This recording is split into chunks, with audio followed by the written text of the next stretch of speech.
घर में आत्माएं भटका करती थी और अगर कोई भूला बिसरा गलती से भी उस घर में आ जाया करता था तो वह आत्माएं उसको अपनी तरह आत्मा बना दिया करती थी। लेकिन इन सब बातों को जाने बिना रमेश और उसकी पत्नी उस घर को खरीद चुके थे और अब उनके साथ जो कुछ होने वाला था उससे वो बिल्कुल ही अनजान थे। दोनों नहीं जानते थे कि आगे क्या होने जा रहा है। हॉन्टेड हाउस की कहानी सुनने से पहले आप इस चैनल को सब्सक्राइब कर लीजिए और अगर वीडियो अच्छी लगे तो अंत में लाइक भी ज़रूर कीजिएगा। धन्यवाद। चलिए कहानी सुनते हैं। उस रात रमेश जो था अपनी पत्नी के साथ एक बहुत पुराने बंगले को खरीद कर वहाँ पर शिफ्ट हो जाता है। वो नहीं जानता था कि इस घर के अंदर आत्माएं रहती हैं, क्योंकि जिस किसी से उसने वो बंगला ख़रीदा था उसने उसे ऐसी कोई भी इन्फॉर्मेशन जानकारी नहीं दी थी, क्योंकि वो इंसान बेहद लालची था। वो चाहता था कि बस किसी भी तरीके से वो हॉन्टेड हाउस जो है वो बेचा जा सके। घर काफ़ी बड़ा था तो यहाँ पर रमेश की जो पत्नी थी वो पूरे घर में जो था अपने सामान को सेटिंग करने में लगी थी। सुबह से शाम हो चुकी थी और अब अंधेरा भी होने लगा था। तो रमेश कहता है अपनी पत्नी से, अरे ये क्या, तुम तो अभी भी काम में लगी हुई हो, खाने वाने का कोई इंतज़ाम नहीं है क्या?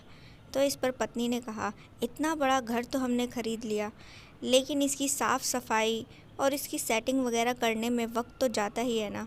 इसी के साथ उसकी पत्नी कहती है, इतना ज़्यादा बड़ा घर खरीदने की क्या ज़रूरत पड़ी थी, हम तो सिर्फ दोनों ही हैं। तो इस पर रमेश कहता है, माना आज हम दोनों हैं, आगे हमारा परिवार होगा, उनके लिए मैंने ये इतना बड़ा घर खरीदा है। तो उसकी पत्नी कहती है, आने वाले फ्यूचर की तुम्हें कुछ ज़्यादा ही फिक्र नहीं है, और आज का क्या, पूरा घर, सारा दिन मैं इसमें काम करते करते थक जाऊंगी। इस पर रमेश ने कहा, तुम चिंता मत करो, पड़ोस में कोई नौकरानी आती है, मैंने उससे बात कर ली है, कल से वो यहाँ पर काम पर आ जाएगी।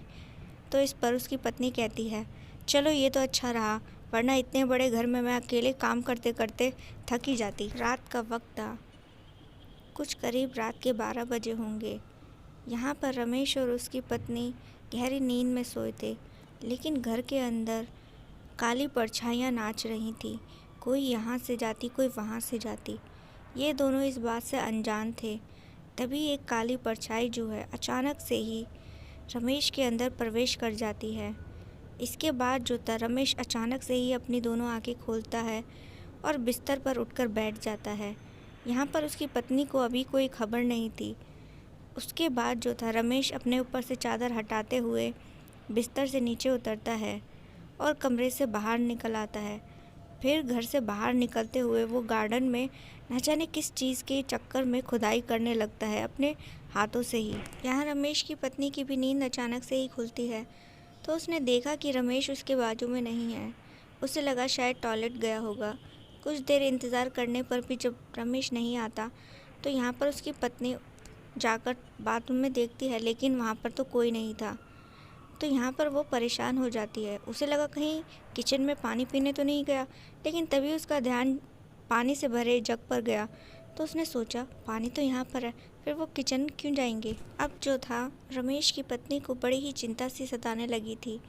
वो घर में यहाँ वहाँ रमेश को आवाज़ लगाते हुए जब एक खिड़की से बाहर झांकती है तो उसने देखा कि गार्डन में जो है रमेश अपने दोनों हाथों से मिट्टी खोदने में लगा था।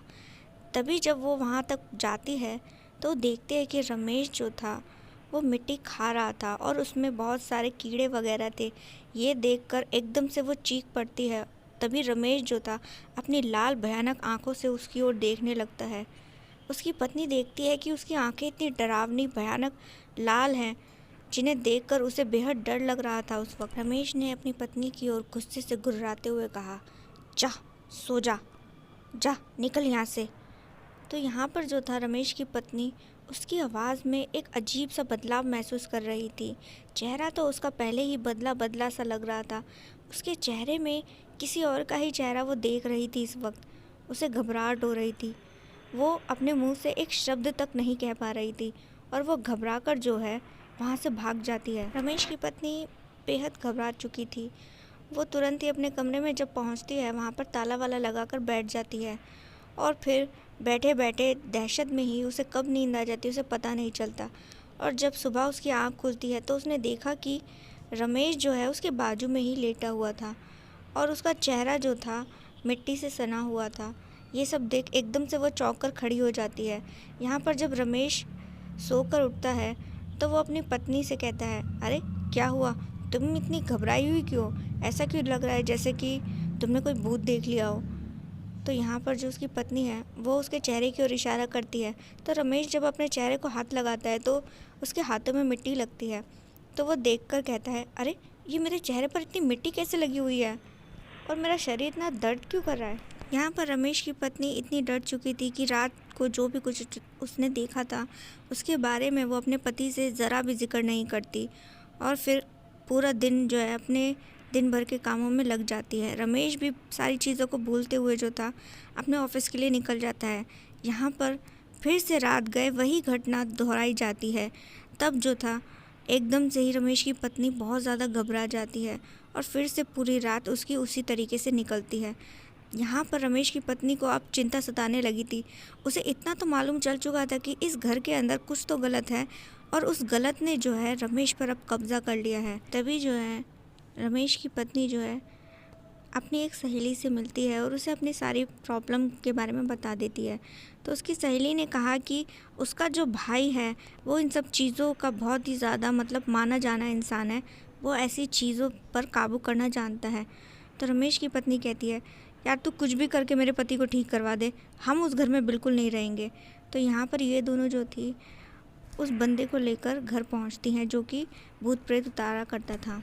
और फिर वो जो इंसान था उस घर में जाते ही कह देता है कि इस घर को तो आत्माओं से आज़ाद नहीं किया जा सकता, लेकिन हाँ तुम्हारे पति को हम आज़ाद करवा सकते हैं। और फिर वहीं तभी जो था उसका पति आ जाता है और देखते ही देखते जो था अचानक से उस पर आत्माएं हावी होने लगती हैं।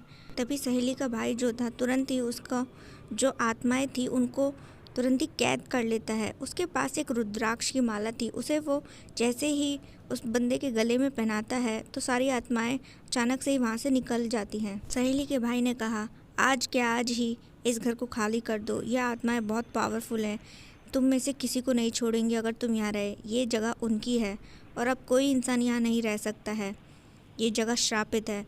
तो यहाँ पर रमेश और उसकी पत्नी तुरंत ही उस घर को उसी रोज़ जो था खाली कर देते हैं और फिर कभी उस घर की ओर मुड़कर नहीं देखते। और इस तरह जो था रमेश और उसकी पत्नी की जान उन आत्माओं से बच जाती है और आज भी वो घर इसी तरह खाली पड़ा है आत्माओं के साथ।